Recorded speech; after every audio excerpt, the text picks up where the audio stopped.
जय सच्चिदानंद मित्रों। एक मित्र का प्रश्न आया था कि ध्यान से शिव मिल जाएंगे और कितने समय में मिल जाएंगे। तो मैं बताना चाहता हूँ उन मित्र को, आप सब भी इसे ध्यान से सुने।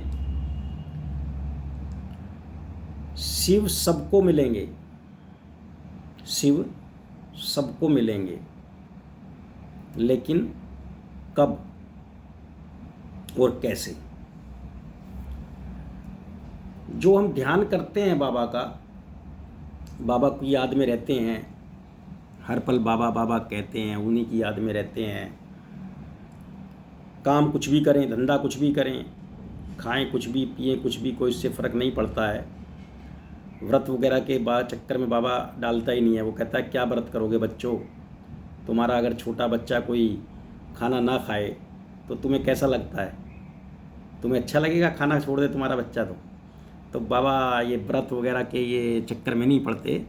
बाबा कहते हैं बच्चा खाओ पियो, सही रीति से खाओ पियो, ना ज़्यादा खाओ ना कम खाओ, और अच्छा खाओ, स्वास्थ्यवर्धक खाओ। और बाबा कहते हैं कि अपनी मौज मस्ती में भी रहो, लेकिन हर चीज़ एक सीमा में, जिससे कि दूसरे को तकलीफ़ ना पहुँचे, है ना, आपका भी स्वास्थ्य उत्तम रहे। और सही रीति से सब काम करना, क्योंकि तुम बच्चों खेलने गए हो और खेलो, लेकिन नियम कानून के तहत खेलो। खेल के भी नियम कानून होते हैं ना, कि बंदा आउट ऑफ लाइन हो जाता है तो, है ना, आउट हो जाता है। तो आउट नहीं होना है मेरे बच्चों, तुम्हें सही रीति से खेल खेलना है और मुझे याद करना है, और खूब जो है खेल में भी जीतना है इस दुनिया के, और बाद में मेरे पास भी आकर मुझसे बड़ा इनाम लेना है। अगर मेरे पास आनंद में रहना चाहो तो रहो, और नहीं तो उच्चते उच्च पद लो। देते हैं ना, पहले तो बच्चे मैदान में जीतते हैं, और फिर जो है हमारे बड़े बड़े नेता, बड़े बड़े अभिनेता उनको पुरस्कार देते हैं। एक राउंड जीतते हैं, फिर दूसरा राउंड जीतते हैं, फिर तीसरा राउंड जीतते हैं, फिर चौथा राउंड जीतते हैं, फिर फाइनल जीतते हैं। हर राउंड पे कुछ ना कुछ इनाम तो रहता ही है, और जब पूरा फाइनल राउंड जीत जाते हैं तो बड़ा पुरस्कार मिलता है। तो इसी तरह बाबा का है। बाबा कहता है मैंने तुम्हें खेल में भेजा है तो तुम वहाँ पर जीतते जाओ, पहले तो वहाँ पर जीतते जाओ। जैसे बाबा के कई बच्चे जीत जाते हैं, है ना, वो सही रीति से खेल खेलते हैं, नियम कानून के तहत खेलते हैं, और कोई बाबा का बच्चा प्रधानमंत्री बन जाता है, कोई बाबा का बच्चा राम बन जाता है, कोई बाबा का बच्चा श्याम बन जाता है ना। तो इसी तरह से बाबा कहते हैं कि उच्चते उच्च पद प्राप्त करो, और फिर मेरे पास आओगे तो मैं भी तुम्हें पुरस्कार दूंगा। पहले तो पूरी जो जनता है वो तुम्हें ताली बजाएगी मैदान में जब जीतोगे, और फिर जो है जब तुम स्टेज पे आओगे, परम धाम में आओगे, तो मैं तुम्हें बड़ा पुरस्कार दूंगा। और वो पुरस्कार भी आपकी मर्जी का होगा, बच्चों की मर्जी का। बच्चे कहते हैं कि मुझे बाबा और खेलना है, एक टूर्नामेंट और करा दो, तो वो करा देंगे। और बच्चे कहते हैं नहीं बाबा अभी तो मैं साल 2 साल 10 20 साल 50 साल रेस्ट करना चाहता हूँ, तो रेस्ट करो। बाबा का मतलब यही है, जिसने बाबा को जान लिया, मोक्ष का मतलब यही है कि आप जो चाहोगे वो होगा। एक वो शायर का शेर मुझे याद आता है, कर खुदी को बुलंद इतना है कि खुदा तुझसे खुद पूछे कि तेरी रजा क्या है, तू चाहता क्या है। तो यही मतलब है सबका, जो बाबा तक पहुंच जाते हैं वही लिख पाते हैं।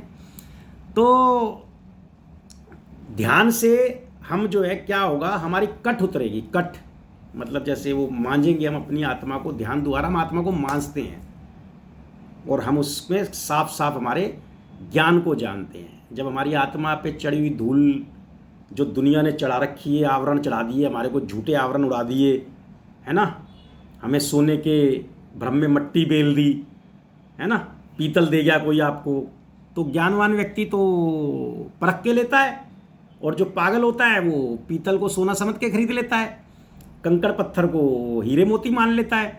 तो इसी तरह से बाबा के बहुत सारे बच्चों ने कंकड़ पत्थरों को मोती मान लिया है, हीरे मान लिया है। सोने को खरीदने गए थे और उन्हें पीतल टिका दिया। ये जो दुकानदार है, चोर ठग दुकानदार है ना, तो आप जाते तो सोना खरीदने हो, लेकिन आपको पीतल दे देते हैं, क्योंकि आपको ज्ञान नहीं है। जब ज्ञान हो जाएगा तो आपको कोई भी ठग नहीं पाएगा, और ठगेगा नहीं तो आप दुखी नहीं होगे। इसी तरह कोई भी रिश्ता, कोई भी समाज का व्यक्ति, कोई भी आपको ठग नहीं पाएगा। हाँ, आप जानबूझ के कई बार ठगाई में आना चाहोगे। जैसे बच्चे के प्रेम में बड़ा आदमी सोचता है चल यार बालक है, क्या फ़र्क पड़ रहा है, 1000 रुपये मांग रहा है, बोल तो ये झूठ रहा है, लेकिन मुझे पता है कि फिर भी दे देते हैं 1000 रुपये, कोई बात नहीं, बच्चे को, बच्चा खुश रहेगा। तो जानबूझ के ठगवाए जाओगे, तुम्हें को ठग नहीं पाएगा। तो ये क्या है, ध्यान करोगे, ध्यान करोगे तो हमारे आवरण, जो झूठे आवरण हमने ओढ़े हुए हैं, मेरा समाज, मेरा देश, मेरा धर्म, मेरा ये, मेरा वो, तो वो आवरण धीरे धीरे उतरते जाते हैं ना। तब पता लगता है कि पूरा विश्व ही मेरा परिवार है। तो इसीलिए हमारे यहाँ संतों ने कहा था कि पूरा विश्व हमारा परिवार है, कुटुंब है, हम एक कुटुंब है। तो अभी तो क्या जानते हैं कि मेरा बेटा, मेरा भाई, मेरा धन, फिर क्या हो जाएगा, तुम मालिक हो जाओगे, पूरे संसार ही तुम्हें अपना लगने लगेगा, और तुम्हारे कष्ट अपने आप दुख दूर होते चले जाएंगे। फिर कोई भी तुम्हें मतलब गलत नहीं हो पाएगा, गलत करेगा भी नहीं तुम्हारे साथ। वो तुम्हारे आभा मंडल में इतना प्रभावित हो जाएगा, तुम्हारे आभा मंडल के से खुद ही, मतलब प्रभाव, मतलब कोई आभा मंडल ऐसा नहीं होता जो पीछे संतों के दिखाया जाता है चक्र का, मतलब वो नहीं होता कि उनके पीछे कोई चक्र लगा होता है। उनका आभा मंडल इतना सशक्त होता है कि उनके आभा मंडल में कोई भी व्यक्ति आके उनका बुरा नहीं कर पाता। कोई उनके उसमें ओरा में आता है जब, तो वो क्या करता है कि वो भी वैसा ही बन जाता है, चाहे भले ही, जैसे महात्मा बुद्ध को उंगली मार चरणों में गिर गया था, है ना, था तो वो सबको मारता था। बाबा बुद्ध, इनको महात्मा बुद्ध को कईयों ने कहा भी कि भाई जाओ मत, तुम्हें मार देगा। वो सबकी उंगली काट लेता है, बाद में मार कर माला पहना लेता है। तो बाबा बुद्ध जो है, महात्मा बुद्ध डरे नहीं, चले गए। क्यों नहीं डरे, उनको पता था कि उनका ओरा इतना सशक्त है कि उनके ओरा में जो व्यक्ति आएगा वो खुद ही समर्पण हो जाएगा। तो ये बात होती है। तो ध्यान करोगे जब, तो ध्यान करोगे, धीरे धीरे आपके कर्मों की कट उतरेगी, आपका ओरा बढ़िया होगा, और कोई पैसा दिला तो लगता ही नहीं, कोई तुम्हारा चढ़ावा नहीं लगता, कोई तुम्हें माला की जरूरत नहीं, किसी चीज़ की जरूरत नहीं है। क्या है कि तुम्हारा जैसे, लेकिन बाप समान बनना पड़ेगा। जैसे उस भाई ने पूछा कि क्या ध्यान योग से शिव बाबा मिल जाएंगे, तो भैया उसका ये जानो कि आप रिश्ता कहाँ करते हो बच्चों का, बराबर का घर परिवार ढूंढते हो ना। दोस्ती किससे करते हो, जिससे तुम्हारे नेचर मैच करे, है ना। ऐसे ही व्यापार करते हो, जब व्यापार करते हो, किसी से उधार देनी होती है, कोई सामान लेना होता है, तो 4 जगह तसल्ली करते हो ना, 4 जगह तसल्ली करते हो, भाई ये व्यक्ति सही है, इससे मैं व्यापार कर लूँ, इसको पैसे दे दूँ या इससे सामान मंगा लूँ एडवांस दे के, कोई कल को वो तो नहीं होगा। इसी तरह से आप जिस तरह के व्यक्ति होते हैं स्वयं, वैसे ही व्यक्तियों से आपका व्यवहार होता है। चोर से चोर का, ठग से ठग का, लोभी से लोभी का, और डरे हुए से डरे हुए व्यक्ति। तभी तो समूह में रहते हैं ना, हमें अकेलेपन से डर लगता है। तो क्या है कि बाप समान जब बनेंगे, जब बाबा समान बनेंगे, धीरे धीरे हम अपने कर्मों की कट को उतारेंगे, बाबा का ध्यान लगाएंगे, चलना शुरू करेंगे। एक दिन में कुछ नहीं होने वाला, एक दिन में भी हो सकता है, अगर आपके पूर्व जन्म का बहुत ज़्यादा आपके अच्छे कर्म हो। सिर्फ याद दिलाई हनुमान जी को और उनको अपनी शक्तियाँ याद आ गई 1 मिनट में। तो आप अगर हनुमान हो तो 1 मिनट में घट सकता है, आपको आपकी शक्ति याद आ जाएगी, बाबा याद आ जाएगा। तो बाबा में ध्यान लगेगा, पहले थोड़ी देर लगाओगे, जितनी देर बैठोगे, फिर धीरे धीरे बाबा दिन में याद रहने लगेगा। फिर ऐसी स्थिति आएगी आपको ध्यान में बैठने की जरूरत नहीं पड़ेगी, आप बाबा के ध्यान में ही रहोगे। मेरे से एक बार किसी ने पूछा था कि आप ध्यान कितनी देर करते हो, मैंने कहा 24 घंटे। कह रहे मतलब, मैंने कहा मैं बाबा के अलावा कुछ, ध्यान के अलावा कुछ करता ही नहीं। कह रहे जी आप तो सब काम करते हो। मैं कहूँ तो शरीर करता है, मेरा मन तो बाबा में ही लगा रहता है। तो इसी तरह से धीरे धीरे आपकी तरक्की होएगी, और जब बाप समान बन जाओगे, बाप समान बन जाओगे तो बाप मिल जाएगा। वो खेल में भेजता इसलिए कि इस खेल में फंस के हम उस जैसे कितने रह पाते हैं।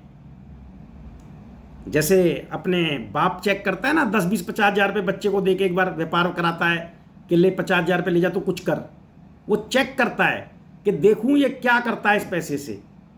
तो जैसे वो सही करता है तो बाप और पैसे दे देता है। अगर वो करता है कि इसको तो कुछ आना दाना है नहीं, इसने तो सब उल्टे सीधे धंधे करने हैं, तो बाप हाथ रोक लेता है ना। इसीलिए कई देखा होगा आपने, कई माँ बाप जो है बच्चों को नहीं देते और समाज सेवा में लगा देते हैं। तो ऐसे ही बाबा है, अगर उसे लगेगा कि मेरा बच्चा मेरे जैसा नहीं है तो वो दूसरे बच्चों में बांटेगा। और फिर तुम ये कहोगे भगवान तो निर्दयी है, भगवान उसको देता है जिस पे पहले से ही है। तो भाई वो डरे हुए लोगों का और लोभियों का साथी नहीं है। हाथ जोड़ता हूँ मैं तुम्हारे, कई बार समझा चुका हूँ, समझ लो। नहीं भी समझोगे तो मेरी सेहत पे तो कोई असर पड़ने वाला है नहीं, है ना। कोई तो होगा जो हमको समझेगा, कोई तो होगा जो हमको समझेगा। बस बाबा बाबा करते रहो और आनंद लेते रहो। इतना सुख है, भगवान कसम खा के कह रहा हूँ, इतना सुख है। ये छोटे मोटे सुख तो थोड़े पड़ जाएंगे। कभी हम बच्चे होते थे 10-20 रुपए लड़ते थे ना एक दूसरे से, आज वही दोस्त मिल जाता है तो उसको लाखों रुपए दे देते हैं। क्यों दे देते हैं? क्योंकि हमें पता लग गया कि इससे बड़ा भी कुछ है।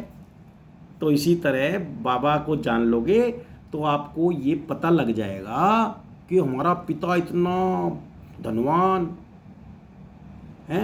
अगर वो ऐसे हल्की सी चुटकी उठा के दे दे आपको तो 100-200 करोड़ के मालिक बन गए समझ में। और पैसा तो बहुत छोटी चीज़ है उसके लिए, बताया, उससे ऊपर की तो बहुत चीज़ है। क्योंकि पैसे से ही सब कुछ होता तो कई पैसे वालों को जाके मिलो, देखो उनके दुख, कैसे कैसे दुख है उनके पास, है ना। तो सुख और भी है।